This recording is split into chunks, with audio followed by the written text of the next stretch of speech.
একজন কৃষক মাঠে লাঙল নিয়ে জমি চাষ করছিলেন। হঠাৎ আকাশে কালো মেঘ জমে প্রবল বজ্রঝড় শুরু হলো। বিদ্যুৎ চমকাচ্ছে, মুষলধারে বৃষ্টি নামছে।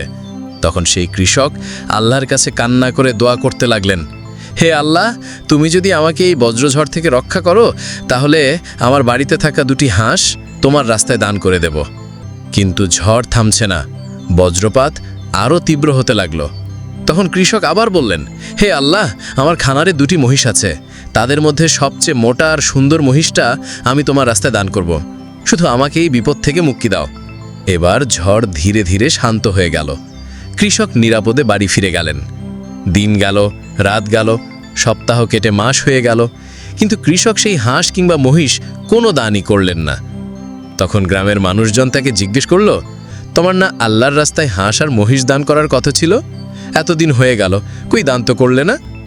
কৃষক তখন হেসে উত্তর দিলেন, শোনেন ভাই, বজ্রঝড় দিয়ে আল্লাহ আমায় ভয় দেখিয়েছিলেন, কিন্তু আমিও কি কম চালাক? আমিও আল্লাহকে হাঁস আর মহিষ দানের প্রতিশ্রুতি দিয়ে ফাঁকি দিয়েছি।